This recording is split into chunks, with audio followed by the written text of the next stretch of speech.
you and I both know realistically those are great ideas, but we have to take steps besides just making that mantra, right? For sure. So I want you to kind of talk to the person who says, I need to make some changes this year. Like, I really need to figure out where my money's going, and I Hmm. need to figure out how to allocate my money so I can save more or just have enough to pay my bills because it's tight right now. Even though they said we're not in a recession, things are still expensive. Yeah, it is. So, outside of even purchasing a home, what's the first step that someone needs to take to get a hold of or figure out what their budget even is? So the first thing that a person is going to need to do is understand what a budget is not. Okay. So with a budget, it's not just I'm going to write down everything that I have to put out for the month. Well, that's just going to make you upset. You know what I mean? So the thing with a budget is you want to not only figure out what you're putting out, but also what you're bringing in because both are important. And once you know what you're putting out and putting in, then you can decide what budget method and trackers work for you. Um, I think people automatically assume that one budget fits all, and that's not the case. So there are several different types you can go through, and I hope to share more of them with the group today. Okay.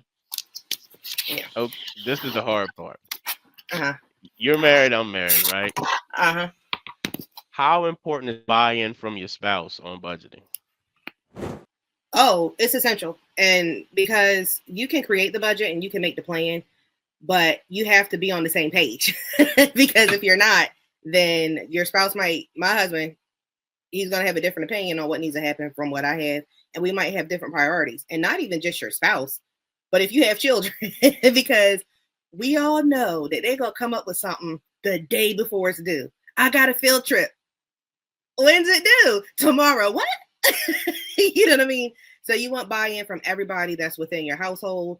And if you're divided with your budget and you can't come to an agreement about it, then your finances are going to feel like that they're all over the place. So one tip that I have, and I kind of learned it this Christmas, believe it or not, I still learn every day, is that if you can't both be in agreement, then pin it. Put it on the table until you can. Because that Gotcha. way it just makes it easy and nobody's going to have any hard feelings. Gotcha.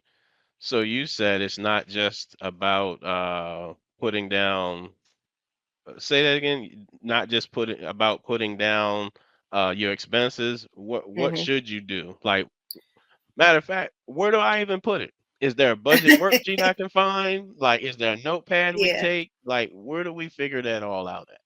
Okay, so I think the first place to understand is it doesn't have to be complicated.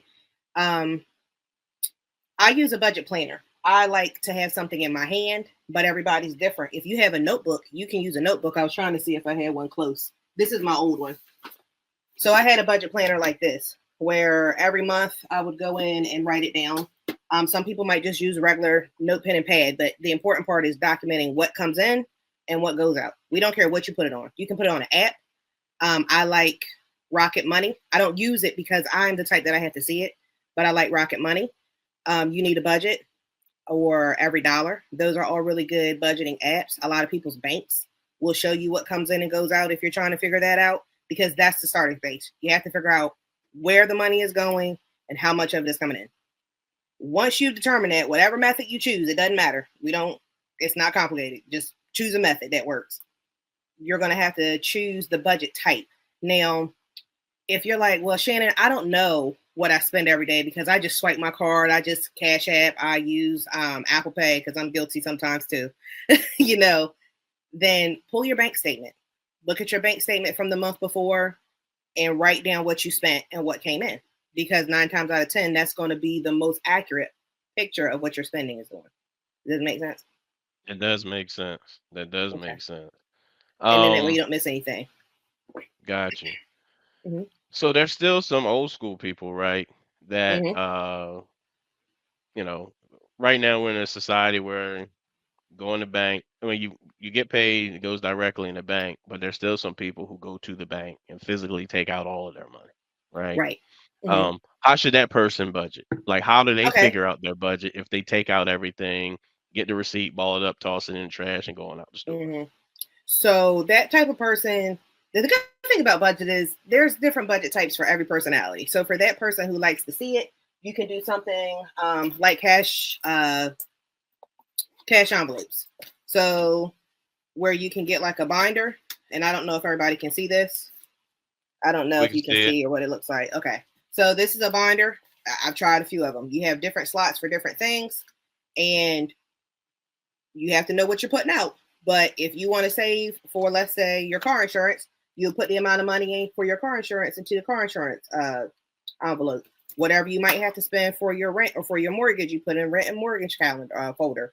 Whatever you have to do for your tithing, for your saving, for your groceries, your gas, whatever it is. And then that's a very visual way for you to see what you're doing with your money. And here's the thing. You only use that envelope for what it says. If it says car insurance, you use it for car insurance. You don't tap into it for lunch. But if you want to go out for lunch, then make a lunch envelope.